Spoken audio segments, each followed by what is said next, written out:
gente, para vocês que estão junto com a gente por aqui na HBO Max e também no YouTube da TNT Sports, vamos seguir junto aqui para essa repercussão, né, desse empate em 1-1 entre Corinthians e São Paulo. A gente acompanhou, óbvio, o jogo todo por aqui, vocês acompanharam junto com a gente. Bota os gols na tela, que acho que vale a gente ir relembrando um pouco aqui o que foi o jogo, que eu acho que começa de uma forma, depois no fim do primeiro tempo, ou metade para o final do primeiro tempo, São Paulo muda um pouquinho o jeito que está jogando, e aí o Tapia faz 1-0 ali um pouquinho antes dos 40, aos 37 da primeira etapa nessa cabeçada.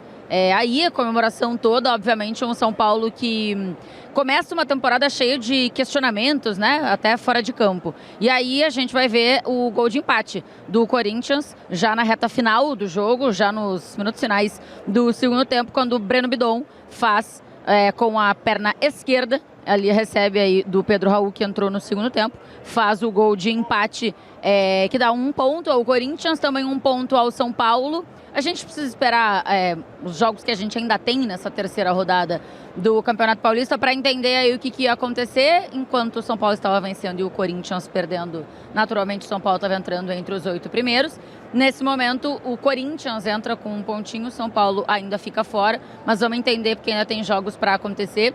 O jogo que a galera vai acompanhar, inclusive, na TNT. Então, daqui a pouco a gente tenta entender um pouco mais da tabela de classificação, finalizando aí a terceira rodada do Paulistão. Muita gente já deixando, né, a Neoquímica Arena, que hoje estava lotada praticamente, muito a torcida, tentando empurrar o time que conseguiu esse empate no finalzinho, que, no geral, Elias, a Bianca até pergunta isso ali para o Bidon na entrevista, fica um gosto melhor, né? Claro, você não entra em casa para empatar nunca, clássico e tal, mas quando você está perdendo grande parte do jogo e aí você empata no finalzinho, o gostinho é bom, eu acho, na saída, né? Sim, além de tudo, o Corinthians não fez uma boa partida, né?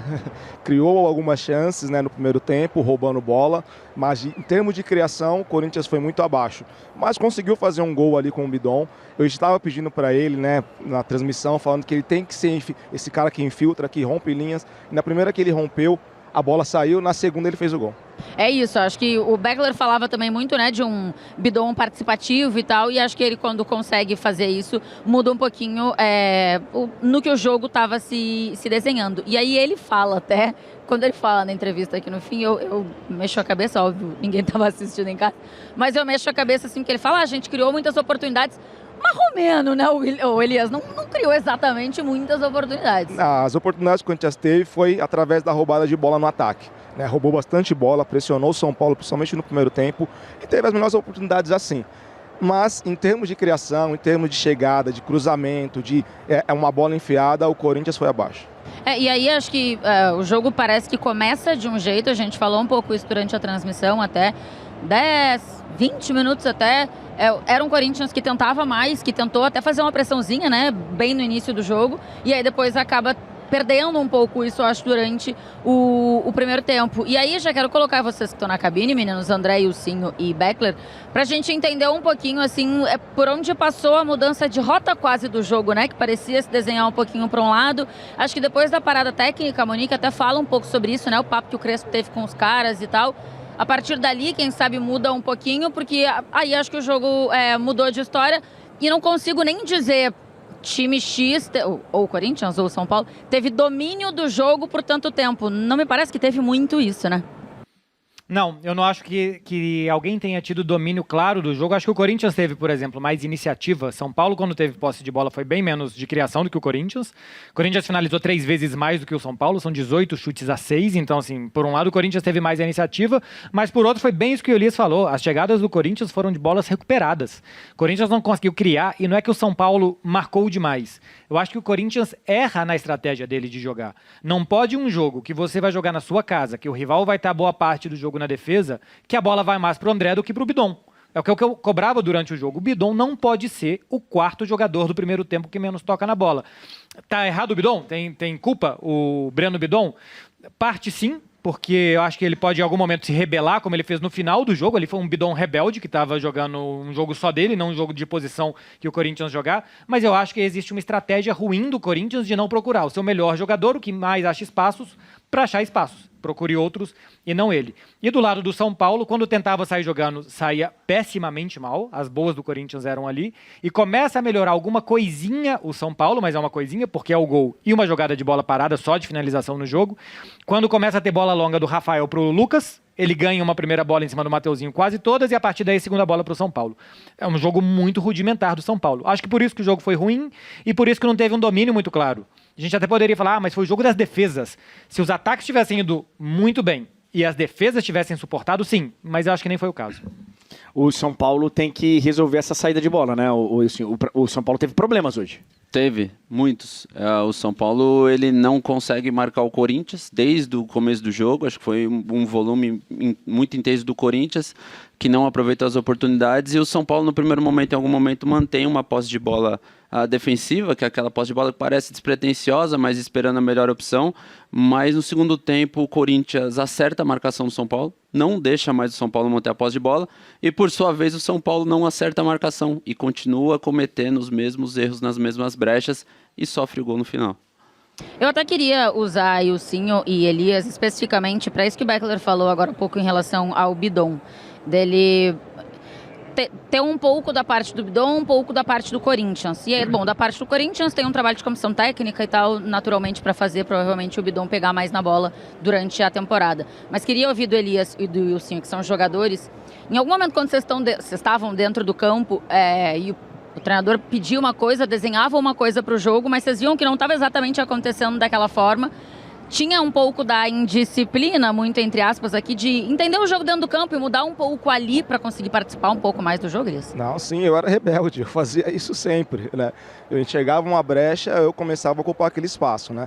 No campo, né, você divide o campo em 3 zonas, que é a zona de risco, que é a área perto do gol, né? A zona de criação, que é a parte do meio, que aí é a movimentação que você treina com um pouquinho de intuição, e a zona de definição. Na zona de definição tem que ser intuição. O Bidon tem que ter a intuição, tem que ser dele essa coisa de entrar, de ocupar o espaço, de chutar, de finalizar, de dar uma assistência. É dele, não é mais do treinador, né? Então ele tem que se rebelar sim, tem que falar com o treinador, tem que ficar chateado e melhorar, e ir melhorando, né? A primeira vez que ele pisou na área, ele fez o gol. Ô, Ilcinho, um pouquinho de rebeldia faz bem ao jogador? Cara, faz, mas eu acho que o Bidon, principalmente, ele tem que entender que agora ele vai ser estudado. Ele vai ser observado, os outros times vão... Acho que tanto eu quanto o Elias passamos por isso. Enquanto a gente é desconhecido, entre aspas, é mais fácil. Ninguém tá nem... deixa o lateral lá, deixa o volante, ele tá mais solto. A partir do momento que a gente começa a chamar a atenção, de alguma maneira, o Elias chegava muito bem de surpresa. Eu chamava pro X1 no canto. Então, a partir do momento que o Bidon entende que ele tá sendo mais observado, ele vai ter que estudar o adversário que ele vai jogar contra e entender o que ele vai precisar fazer para se sobressair sobre o oponente. Ou seja, ele tem muita qualidade, ele tem leitura. É essa experiência que o Elias falou, mais a rebeldia, que ele vai encontrar as brechas para continuar jogando bem.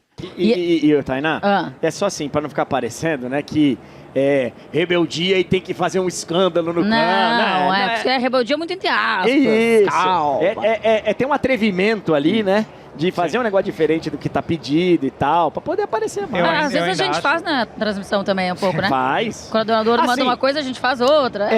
Das vezes. Nós temos um rebelde, né, no nosso... Quem é o nosso rebelde? É o Ricardo Martins. Pô. Isso aí nasceu rebelde, né? Então, como a gente vinha dizendo, é bom não ter rebeldia, não parar com esse negócio de rebeldia demais.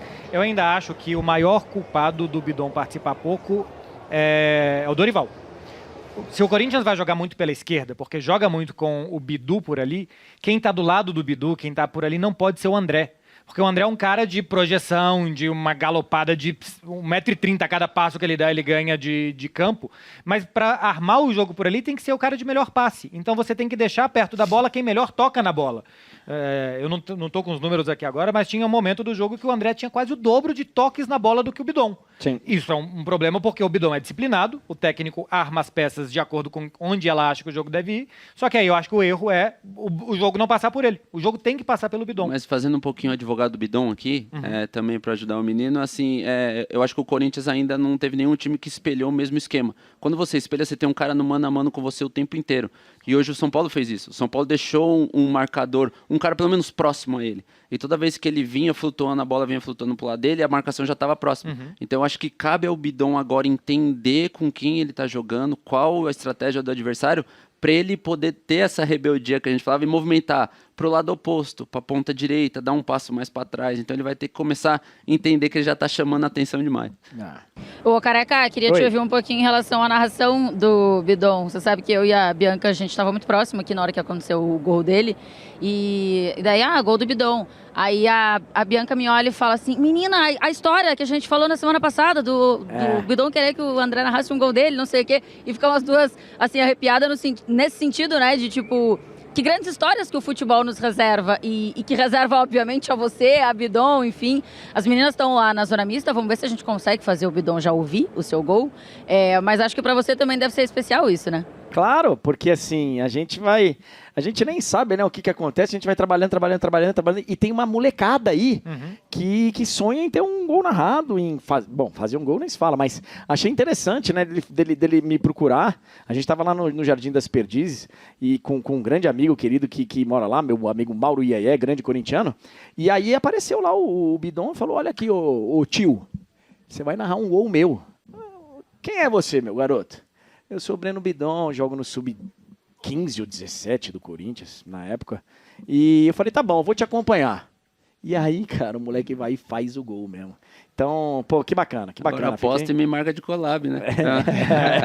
E outra coisa, só você narrou o gol de hoje. Só exclusivo nosso, então ele só tem o primeiro gol dele em clássicos na voz de André Henrique. E acho que vou narrar em breve na Champions, tá? Aí o torcedor do Corinthians não vai ficar muito feliz, não. Mas... É a realidade, né? Eu acho que vai acontecer. Acho que não vai demorar muito pra esse negócio acontecer, eu não sei se vai ser esse ano, tá? Mas eu acho que tem chance. Eu acho que tem chance, cara, porque ele realmente passou para um outro patamar. Eu acho que o final da temporada passada, acho que o Elias concorda comigo, né, Elias? Porque assim, uma coisa é você ser um grande jogador, você ter projeto, você não sei o quê. A outra é você ser campeão com o time, é você ter protagonismo no título. O que ele fez no Pacaembu entra pra história do clube, pô. É um negócio no Maracanã. Ah, tá. Falei no Pacaembu.